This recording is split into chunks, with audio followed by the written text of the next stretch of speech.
नमस्कार, सत श्री अकाल सभी का। आपका फिर से स्वागत है युवा बूस्टर एकेडमी पे। तो आप लोगों को याद होगा पिछली कुछ क्लासों में आप हमारे बीच इतिहास के बारे में चर्चा चल रही थी, जिसमें हम मुगलों के पतनों के बारे में पढ़ा था। लेकिन आज हम एक नए टॉपिक की शुरुआत करने जा रहे हैं, जिसका नाम है विजयनगर साम्राज्य, विजयनगर एम्पायर।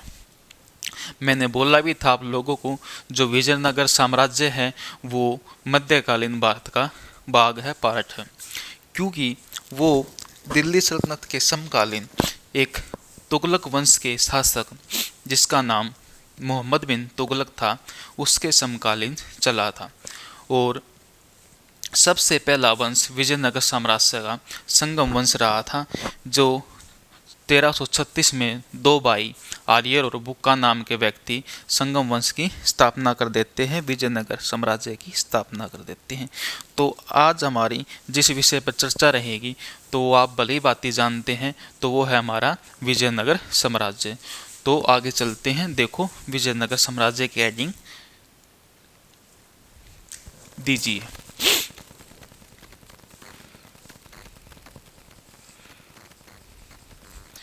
विजयनगर एम्पायर।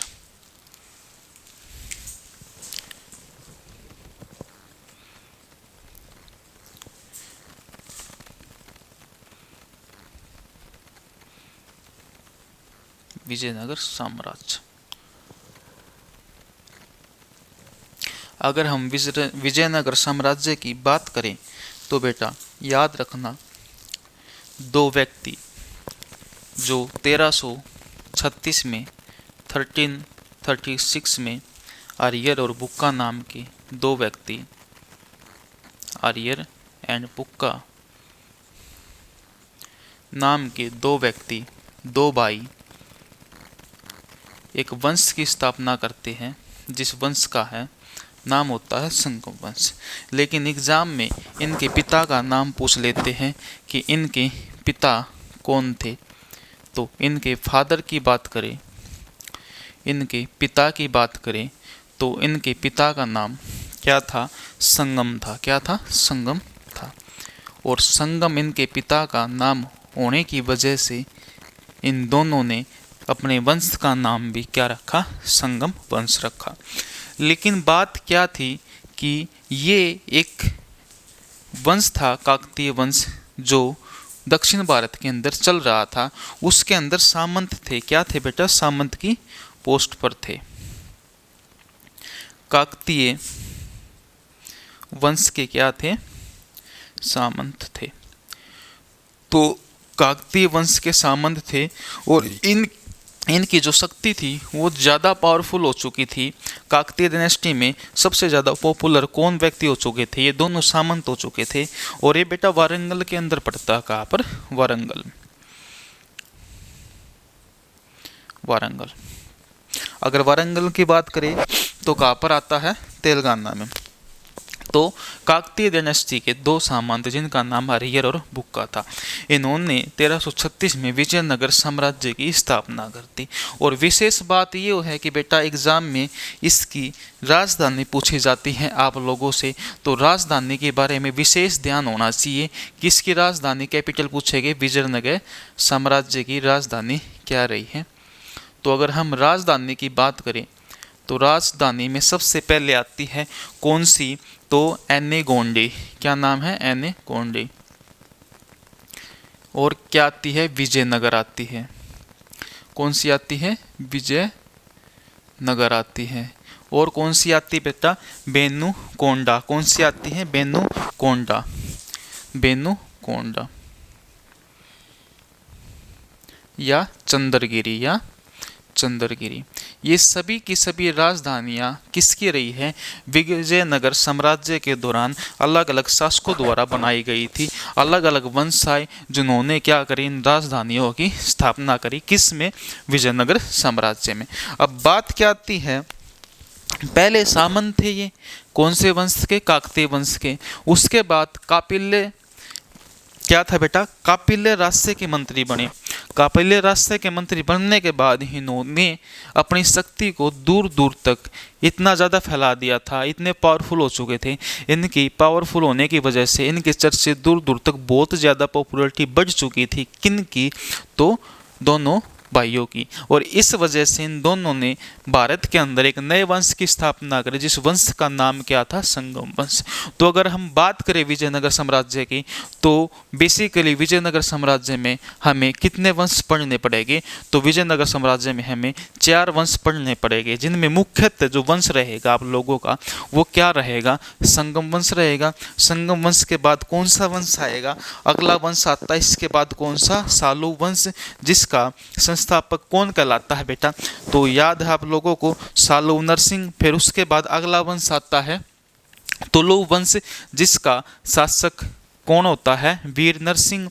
और वीर नरसिंह के बाद अगला उत्तराधिकारी आता है जिसका नाम है कृष्ण देव राय, जो बहुत पॉपुलर शासक बना, जो बाबर के समकालीन था। उसके बाद जो अगला शासक आता है, अगला जो वंश आता है वो आता है आरवीडु वंश, चौथा वंश।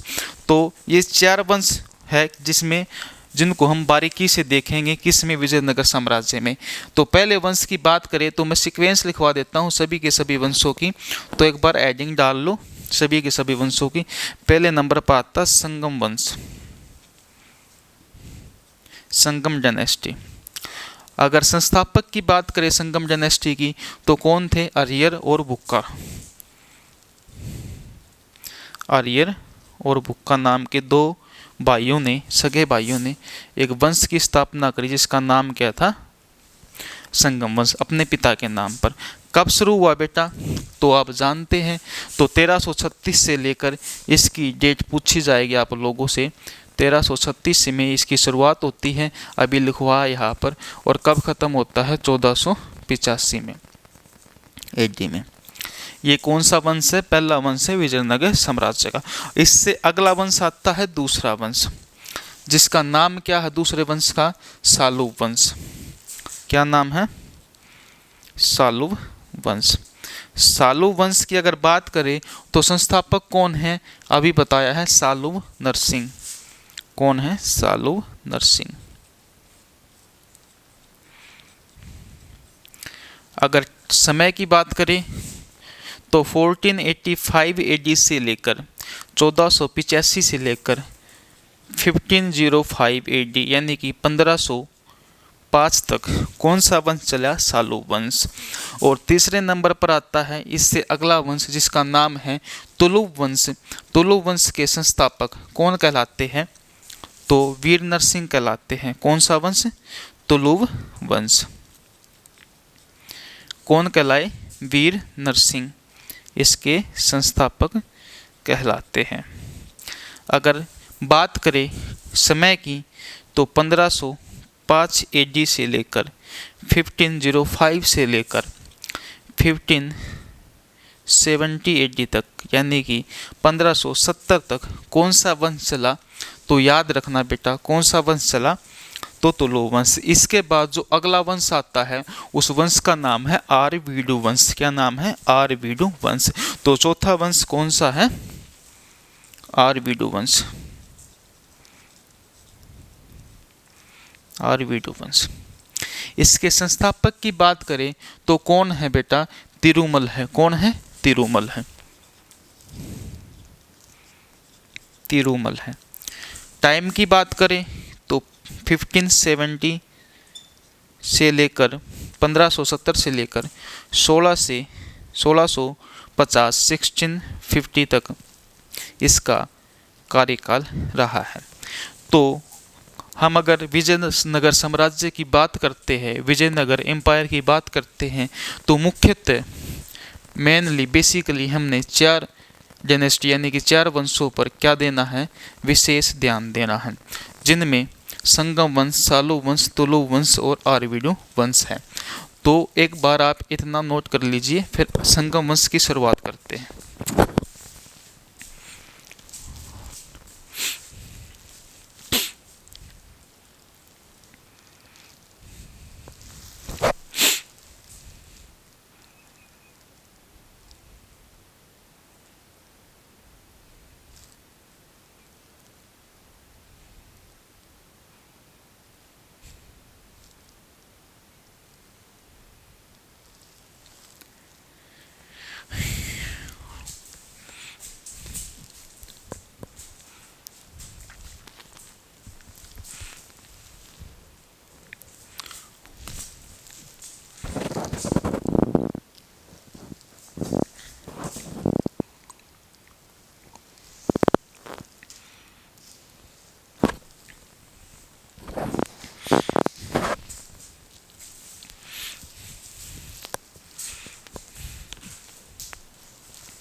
चलिए आगे बढ़ते हैं।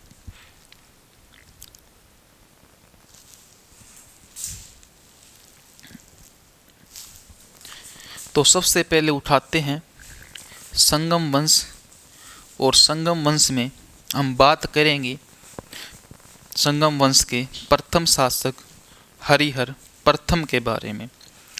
किसके बारे में? हरिहर प्रथम के बारे में, जिसका कार्यकाल 1336 से लेकर 1356 यानी कि 1336 से लेकर 1356 तक है।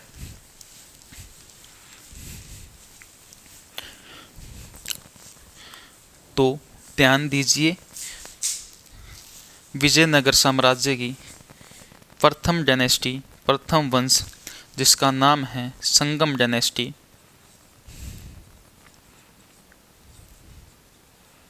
संगम डायनेस्टी यानी कि संगम वंश। अगर समय की बात करें संगम वंश की, अभी अभी आप लोगों को बताया है 1336 एडी से लेकर 1485 एडी तक समय रहा। अगर इस वंश के फाउंडर, संस्थापक के बारे में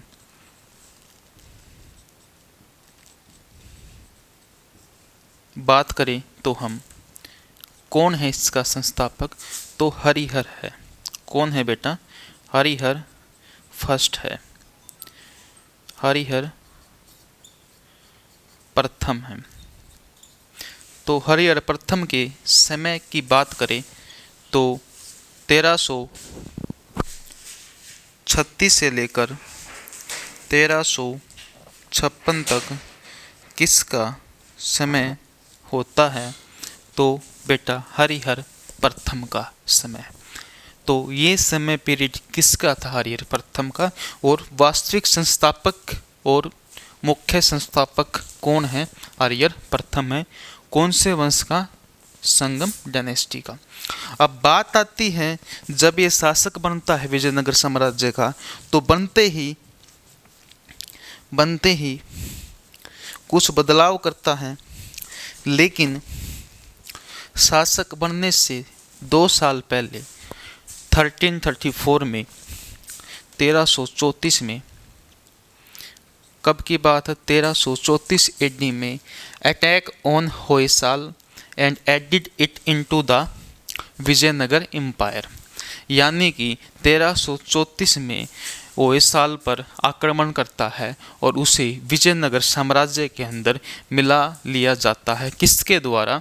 तो हरिहर बुक्का के द्वारा। तो लिखिए, attack on Hoysala and it into added Vijayanagara empire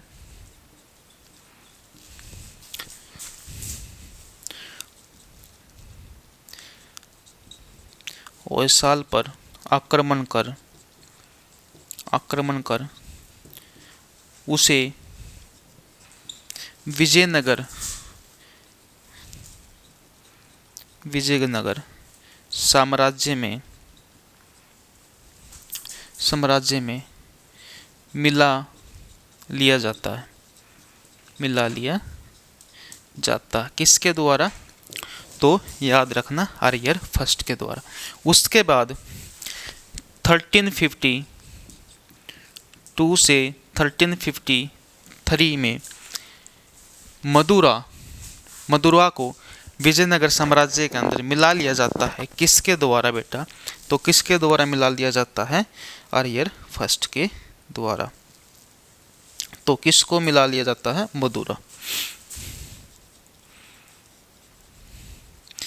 Madura को कब मिला लिया जाता है? 1352 से 53 में। अब अगले ही कुछ वर्षों बाद 56 में हरिहर फर्स्ट की मृत्यु हो जाती है और हरिहर का ही भाई, कौन? इसका भाई, ब्रोदर। किसका ब्रोदर बेटा? तो अरियर फर्स्ट का ब्रदर जिसका नाम है बुक्का अगला शासक बनता है। क्या बनता है? अगला शासक बनता है। किसका बेटा? तो विजयनगर साम्राज्य का। और विजयनगर साम्राज्य का अगला शासक बनकर अपने विजयनगर साम्राज्य को प्रसार करना शुरू कर देता है। अगर बुक्का की बात करें तो बुक्का फर्स्ट है। ये कौन से नंबर का बुक्का बेटा? तो बुक्का फर्स्ट है, बुक्का प्रथम है। अगर हम इसके समय की बात करें तो इसका समय रहा है बेटा 1356 एडी से लेकर 1377 तक, यानी कि 1356 से लेकर 1377 तक कौन रहा शासक? तो बुक्का रहा। तो अब हम आगे पढ़ने वाले हैं किस विशेष व्यक्ति के बारे में, किस विशेष शासक के बारे में? तो बुक्का के बारे में। तो इतना नोट कीजिए आप लोग, फिर आगे चलते हैं, बुक्का के बारे में चर्चा करते हैं।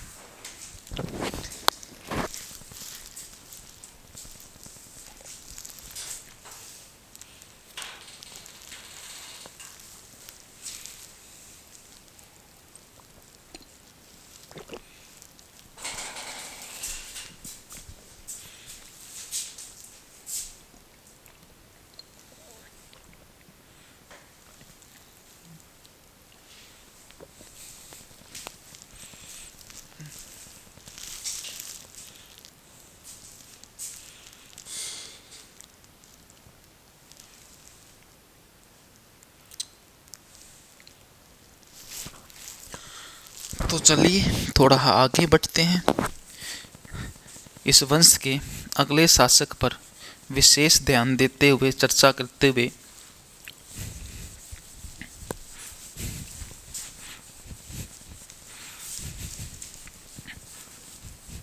तो अब हम बात करने जा रहे हैं बुक्का के बारे में। किसके बारे में?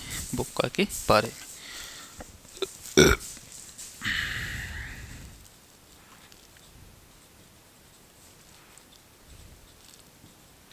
बुक्का फर्स्ट, प्रथम। समय की बात करें तो 1356 से 1377 तक समय रहा किसका? बुक्का प्रथम का। अब सबसे पहले बात यह आती है कि ये शासक बनते ही सबसे बड़ा कदम क्या उठाता है? तो शासक बनते ही कदम क्या उठाता है? इतिहासकारों द्वारा ये कहा जाता है अपने भाई के ही कार्यकाल के दौरान कौन? बुक्का 1300 अपने भाई के कार्यकाल के दौरान ही, अपने ही कार्यकाल के दौरान 1374 में चीन में राजदूतों को भेजता है। राजदूतों को भेजता है, चीन के अंदर राजदूतों को भेजता है।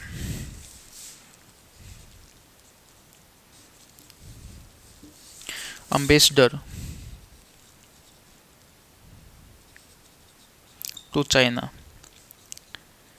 विजयनगर साम्राज्य का ये प्रथम शासक है जिसके द्वारा चाइना में राजदूत भेजे जाते हैं। और उसके बाद अगले कुछ वर्षों में 1377 में ही attack on Madurai and added it into his empire. 1377 में ही बेटा अटैक ऑन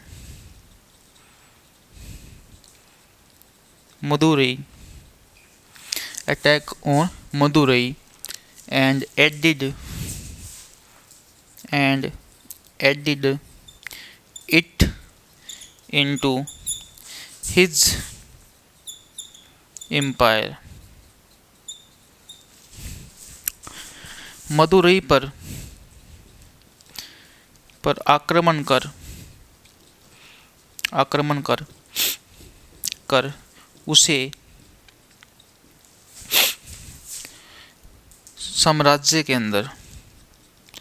साम्राज्य में मिला लिया जाता। मिला लिया जाता है। किसके द्वारा? तो बुक्का फर्स्ट के द्वारा। उसके बाद एक शासक होता है बेटा, बहमनी वंश का शासक, जिसका नाम था सुल्तान मोहम्मद शाह। क्या नाम था? सुल्तान मोहम्मद शाह। तो बहमनी साम्राज्य के सुल्तान मोहम्मद शाह को क्या कर देता है? पराजित कर देता है। कौन? बुक्का। तो याद रखना आप लोगों को, बहमनी साम्राज्य के मोहम्मद शाह को पराजित कर देता है। कौन बेटा? तो बुक्का प्रथम। तो बहमनी साम्राज्य का शासक है। ही डिफेटेड बहमनी सुल्तान मोहम्मद शाह फर्स्ट। ही डिफेटेड बहमनी एम्पायर सुल्तान मोहम्मद शाह फर्स्ट। क्या नाम बेटा इसका? मोहम्मद शाह फर्स्ट या मोहम्मद शाह प्रथम भी कह सकते हैं इसको। तो उसके बाद मोहम्मद शाह को हराकर रायचूर के क्षेत्र पर अधिकार कर लेता है। रायचूर के क्षेत्र पर क्या कर लेता है? अधिकार कर लेता है। कौन? बुक्का फर्स्ट। फिर इसके बाद बुक्का फर्स्ट की मृत्यु हो जाती है। लेकिन मृत्यु होने से पहले जब इसको ये पराजित करता है, रायचूर के क्षेत्र पर अधिकार करता है, उस समय एक उपाधि धारण करता है, एक टाइटल धारण करता है। कौन? तो बुक्का प्रथम, जिस टाइटल का नाम है वेद मार्ग प्रतिष्ठापक। क्या नाम है बेटा? तो क्या उपाधि धारण करी? क्या टाइटल धारण करता है? अगर हम टाइटल की बात करें तो वेद मार्ग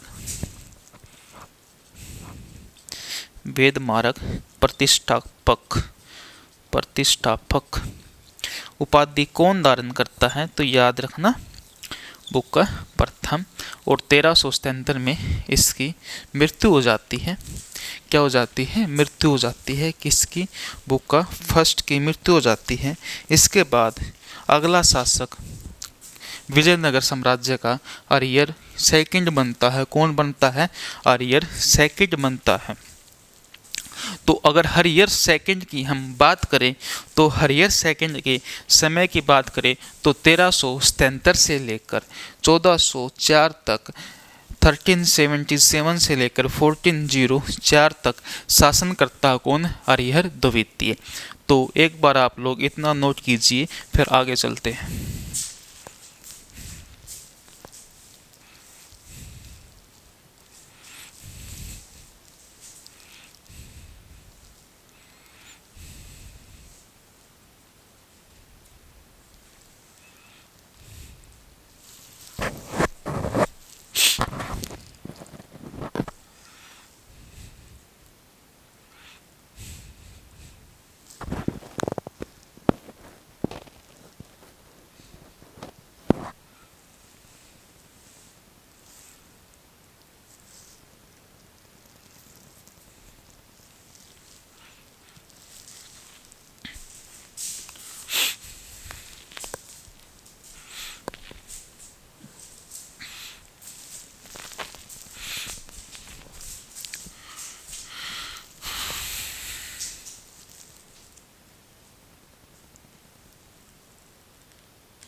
चलिए आगे चलते हैं।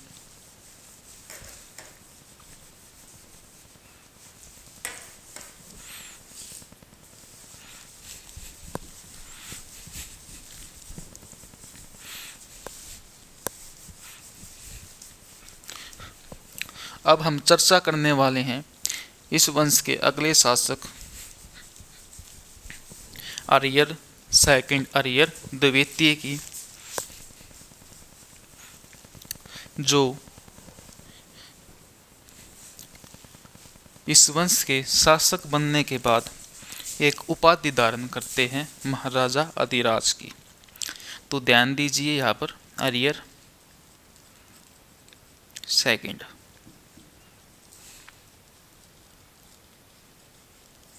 अरियर द्वितीय। समय की बात करें कार्यकाल की तो भली भांति जानते हो आप 1377 से 1404 तक किसका कार्यकाल है? अरियर सेकंड का। अब इसने कौन सी उपाधि धारण करी थी?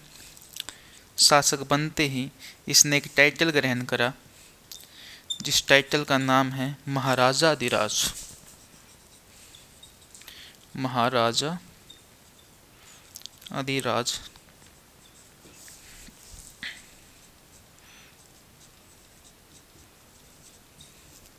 तो महाराजा अधिराज किसे कहा गया?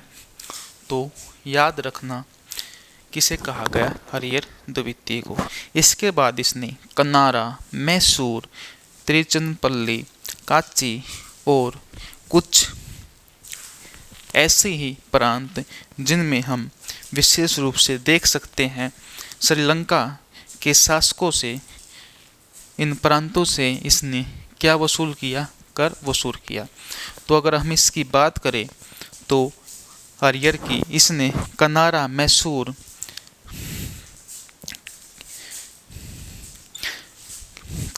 कनारा, मैसूर, तिरुचिरापल्ली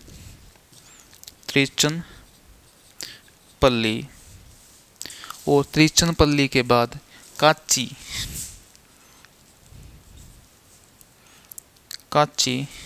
एवं Sri Lanka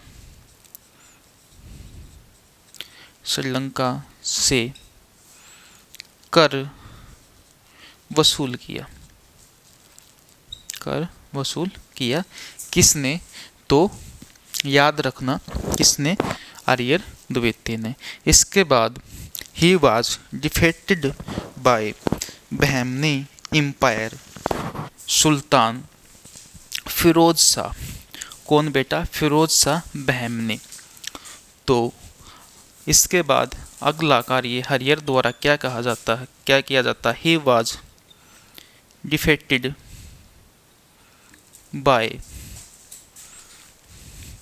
bye Bahmani empire ruler Firoz Shah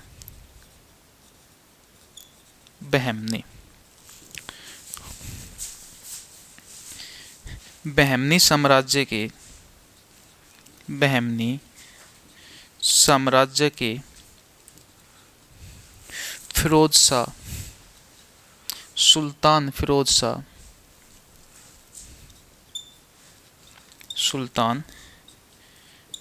Shah को पराजित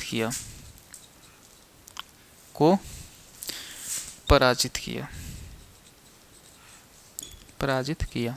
किसके द्वारा किया गया पराजित? तो अरियर सेकंड के द्वारा। उसके बाद पराजित कर इसने सबसे बड़ी उपलब्धि क्या प्राप्त हुई? इसको पराजित करने के बाद बेलगाम और गोवा पर अधिकार कर लिया। बेलगाम और गोवा किसके अधिकार में आ गया? तो अरियर द्वितीय के अधिकार में आ गया। और इसी को क्या बोला जाता है? सबसे बड़ी उपलब्धि बोला जाता है। किसके लिए? अरियर द्वितीय के लिए। सबसे बड़ी उपलब्धि क्या थी? सबसे बड़ी बिगेस्ट अचीवमेंट क्या थी अरियर द्वितीय के लिए? इसने बहमनी सुल्तान को, फिरोज शाह को पराजित कर दिया था। और पराजित करने के बाद बेलगांव और गोवा जैसे प्रसिद्ध दो नगर किसके साम्राज्य के अंदर जुड़ गए थे? तो विजयनगर साम्राज्य यानी कि संगम वंश के अंदर शामिल हो गए थे। किसकी वजह से? अरियर द्वितीय की वजह से। तो इतना उतारिए एक बार।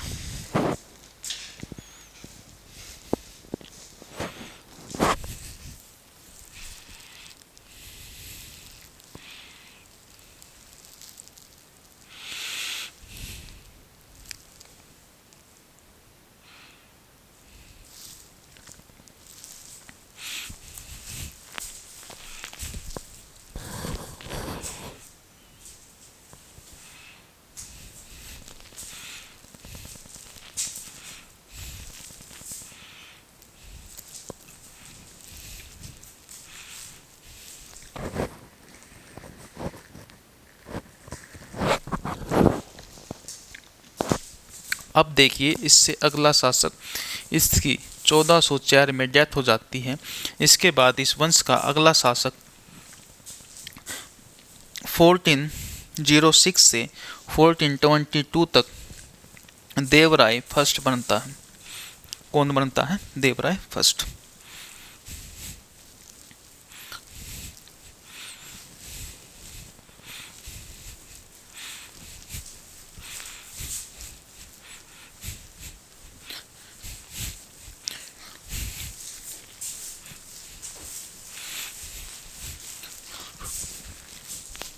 देखिए देवराय फर्स्ट।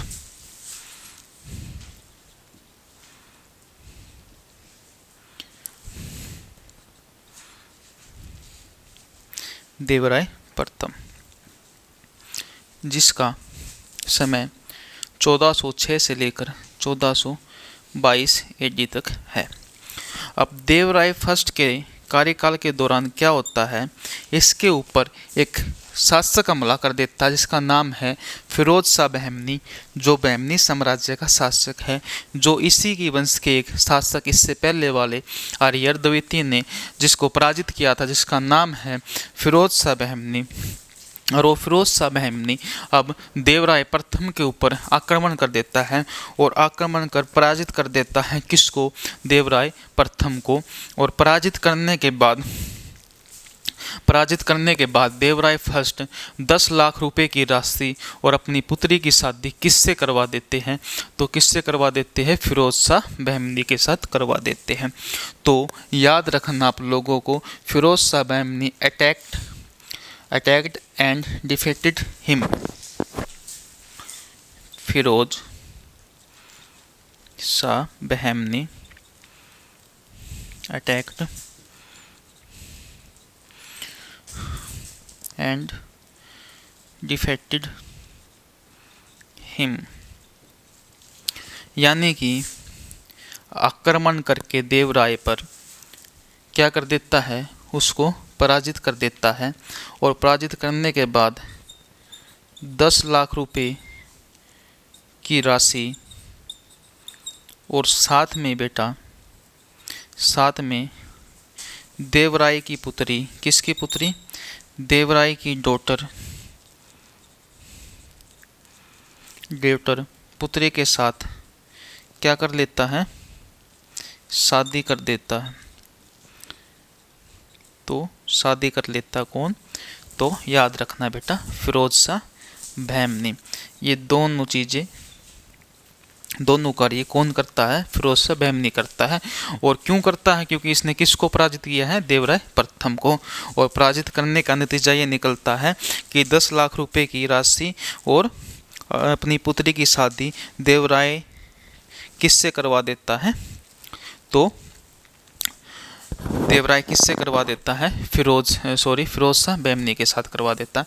इसके बाद इस शासक द्वारा 1410 में, याद रखना 1410 में तुंगभद्रा नदी पर एक डैम यानी कि बांध बनवाया जाता है। और बांध बनवाकर नहरें बनाई जाती हैं ताकि सिंचाई का कार्य अच्छे से हो सके। कौन सी नदी पर? तो तुंगभद्रा नदी पर। कब की बात है? 1410 की बात है। इसी के कार्यकाल के दौरान 1410-12 के बीच में एक इटालियन ट्रेवलर यानी कि एक इटावली यात्री भारत आता है और भारत के अंदर आकर इसके कार्यकाल के दौरान का जो साम्राज्य है उसका विवरण करता है अपने पुस्तकों को द्वारा। और उस व्यक्ति का नाम क्या है? उस व्यक्ति विशेष के बारे में एसएससी और एचएससी में काफ़ी बार एग्ज़ाम में, या रेलवे का कोई भी किसी भी प्रकार का एग्ज़ाम हो उसमें कई बार प्रश्न पूछे जा चुके हैं। तो वो फेमस इटालियन ट्रेवलर कौन है बेटा? तो याद रखना वो है निकोलो कोंटी। तो फेमस इटालियन ट्रेवलर कौन है बेटा? वो तो प्रसिद्ध इटावली यात्री के नाम की बात करें तो निकोलो कोंटी है। कौन है? Niccolo Conti. Niccolo Conti. अगर समय की बात करें, इसकी डेट नहीं पूछी जाएगी। अगर डेट की बात करें तो 1412 है, यानी कि 1442 में भारत के अंदर आगमन हुआ था। किसका? फेमस यात्री निकोलो कोंटी का। और एक बात और याद रखना बेटा, इसी के कार्यकाल के दौरान दो प्रसिद्ध क्या थे? राइटर थे। दो फेमस क्या थे बेटा? पोइट्स या राइटर्स थे, जिसमें हरिविजय और श्रीनाथ थे, जिनका नाम क्या था? हरिविजय और श्रीनाथ था। किसके राज दरबार में थे ये दो व्यक्ति? तो टू फेमस पोइट्स, प्रसिद्ध दो प्रसिद्ध कवि, जिनमें पहले व्यक्ति का नाम हरिविजय एंड श्रीनाथ था। दूसरा व्यक्ति कौन था? श्रीनाथ। तो हरिविजय और श्रीनाथ दोनों कवि देवराय प्रथम के राज दरबार में थे। याद रखना, इतना उतारो, इतना नोट कीजिए आप लोग। अब 1422 में इसकी डेथ हो जाती है। इसके बाद विजयनगर साम्राज्य का अगला शासक बनता है, जिसका नाम है देवराय सेकंड। क्या नाम है? देवराय सेकंड, जिसके कार्यकाल की बात करें तो 1422 से लेकर 1446 तक रहता है। उतारो, नोट कीजिए। अभी बस दो शासक रहते हैं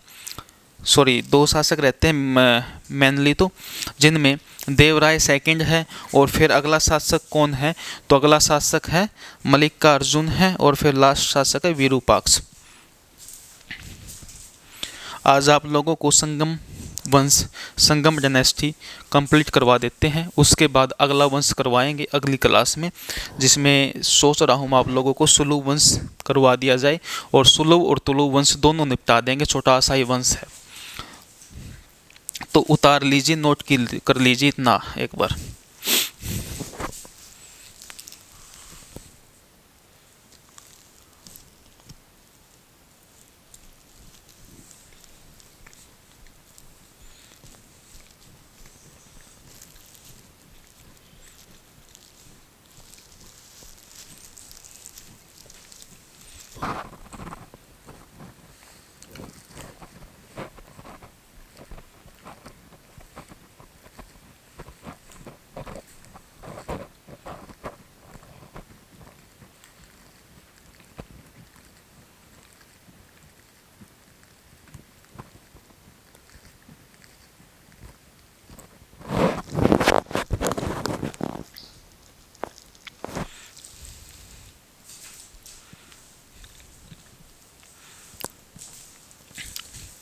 तो देखिए, अब अगला शासक, जिसका नाम है देवराय सेकंड, देवराय द्वितीय, पर चर्चा करते हैं।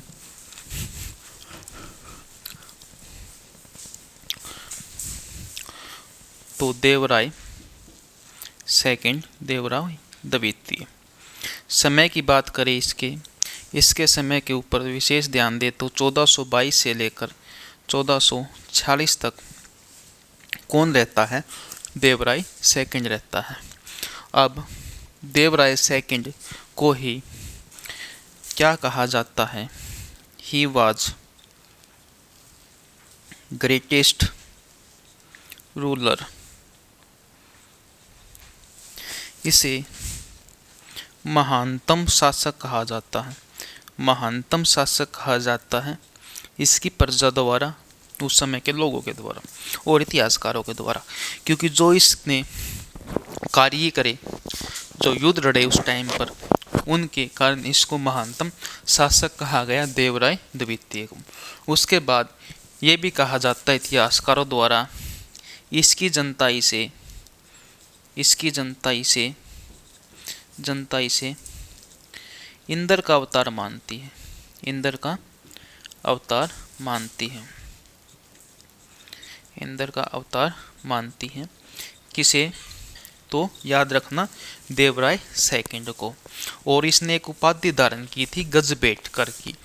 क्या उपाधि धारण करी थी इसे? इसे गजबेटकर कहा जाता था। क्यों कहा जाता था? तो याद रखना बेटा, गजबेटकर, गजबेटकर, जिसका meaning hunter of elephant, hunter of elephant. इसने क्या किया था बेटा? हाथियों का शिकार किया था। क्या किया था? अंटर्स ऑफ एलिफेंट्स, यानी कि हाथियों का शिकार करने वाला व्यक्ति कौन था? तो याद रखना कौन था? देवराय सेकंड। इसलिए इसकी प्रजा ने इसको गजबेटकर की भी उपाधि दी थी। इसे गजबेटकर भी कहा जाता था। तो इसे इंद्र का अवतार भी कहा जाता था, इसे महानतम शासक भी कहा जाता था, और इसे गजबेटकर भी कहा जाता था। और विशेष ध्यान रखना, इसके कार्यकाल के दौरान एक पर्शियन ट्रेवलर आया था। क्या था बेटा? पर्शियन ट्रेवलर आया था, जो सबसे ज़्यादा एग्जाम में पूछे जाते हैं। एक फारसी यात्री, या इसे हम राजदूत भी कह सकते हैं, राजदूत भारत आया था, जिसका नाम था अब्दुल रजाक,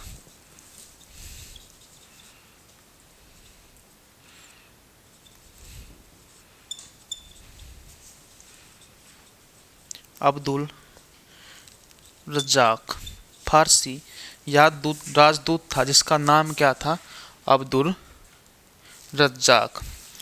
तो ये भारत आया था किसके कार्यकाल के दौरान? तो देवराय सेकंड के दौरान।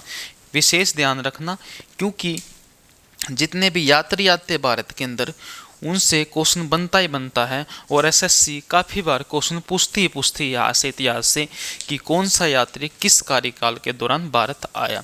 अब इससे पहले किसके बारे में हम बात कर चुके हैं? तो ये क्या है? अब्दुल रज्जाक है। इससे पहले कौन आया? निकोलो कॉन्टी आया। अब इसके बाद 1446 में इसकी डेथ हो जाती है। इसके बाद भारत में अगला शासक संगम वंश का बनता है कौन? मल्लिका अर्जुन। कौन बनता है बेटा? तो मल्लिका अर्जुन बनता है। तो 1446 के अंदर ही अगला शासक मल्लिका अर्जुन बनता है, जिसका कार्यकाल की बात करें 1446 से लेकर 1465 तक इसका कार्यकाल रहता है। किसका? मल्लिका अर्जुन का। अगर मल्लिका अर्जुन के बारे में अगर हम बात करें, तो मल्लिका अर्जुन बेटा, इसे प्रोढ़ देवराय भी कहा जाता है। क्या कहा जाता है इसे? मल्लिका अर्जुन के बारे में लोग इसे प्रोढ़ देवराय भी कहते हैं। क्या कहते हैं? इतिहासकार कई बार इसे प्रोढ़ देवराय के रूप में भी इसकी पहचान करते हैं।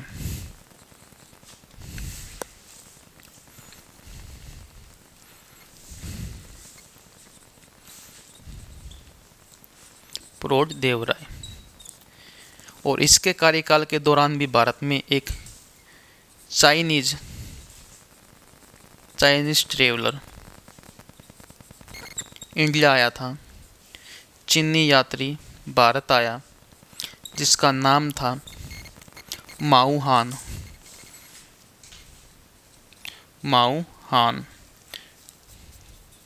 तो माऊ हान पूछ ले आपसे किसके कार्यकाल के दौरान भारत आया?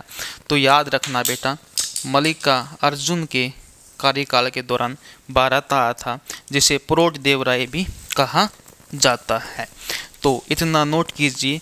फिर इसके बाद इससे अगले शासक पर चलते हैं, जो लास्ट शासक कहलाया संगम वंश का, जिसका नाम था विरूपाक्ष द्वितीय।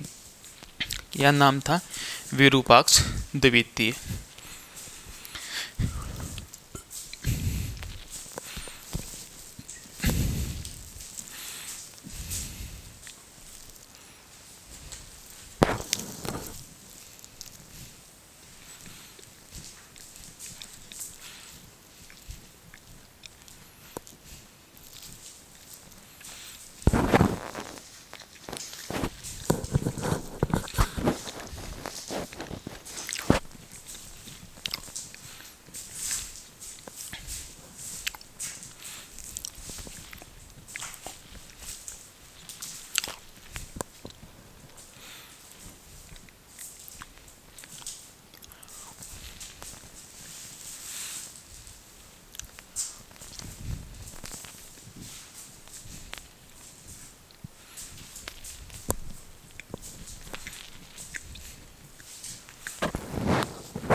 देखिए, आप लोगों ने नोट कर लिया होगा, बस दो एक बातें और बतानी है मैंने आप लोगों को।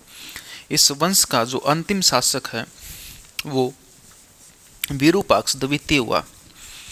क्या नाम है? विरूपाक्ष द्वितीय।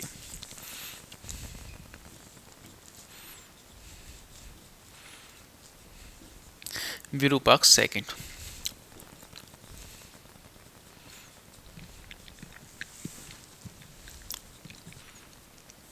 इसके समय की बात करें तो 1465 से लेकर 1485 तक इसने राज करा, और 1485 में विरूपाक्ष द्वितीय का ही सामंत जिसका नाम नरसिंह सालू था, वो विरूपाक्ष की हत्या कर देता है और हत्या करके खुद शासक बन जाता है और एक नए वंश की स्थापना कर देता है विजयनगर साम्राज्य में, जिसका नाम है सुलुभ वंश या सुलुभ डायनेस्टी।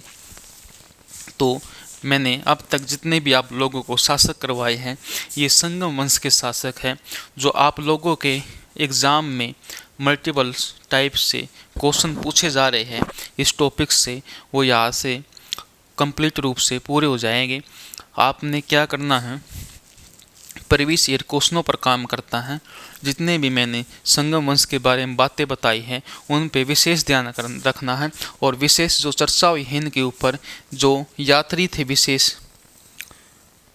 रूप से इन पर ज़्यादा फोकस करना है, क्योंकि जो एग्ज़ाम में क्वेश्चन बनते हैं वो ज़्यादातर दक्षिण भारत के अंदर यात्रियों से बनते हैं या फिर मंदिरों से बनते हैं, क्योंकि दक्षिण भारत में जितने शासक या जितने वंश हुए हैं उन्होंने कोई ना कोई तो मंदिर बनवाया है। अगर मंदिर नहीं बनवाया तो उनके कार्यकाल के दौरान क्या आया है, कोई ना कोई यात्री आया विदेशी।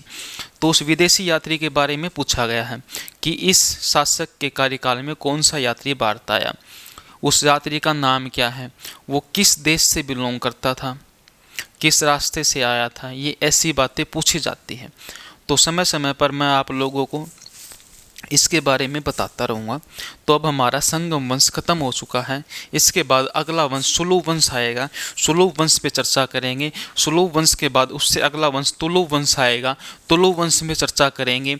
लेकिन तुलुभ वंश में एक शासक बहुत ज़्यादा इम्पोर्टेंट है जिसका नाम कृष्णदेव राय है, जो बाबर का समकालीन था, जिसने एक पुस्तक लिखी थी अमुक्तमाल्याद, जो एसएससी ग्रुप डी 2018 के अंदर भी प्रश्न बना था जिसका, और एसएससी के अंदर भी काफ़ी बार क्वेश्चन पूछा जा चुका है ये, तो वो भी कंप्लीट करना है। और उसके बाद आर्यवीडु वंश भी अपने को पूरा करना है। तो आज के लिए इतना ही चाहूँगा कि आज समय भी पूरा हो चुका है, तो समय का अभाव होने की वजह से हम आज सिर्फ संगम वंश पर ही चर्चा कर पाए। अगली क्लास में हम याद रखना सुलुभ वंश पर चर्चा करेंगे, सुलुभ डायनेस्टी के बारे में पढ़ेंगे, नरसिंह सुलुभ के बारे में पढ़ेंगे और इसके उत्तराधिकारियों के बारे में पढ़ेंगे, अगले शासकों के बारे में। तो आज के लिए इतना ही। धन्यवाद। Thank you.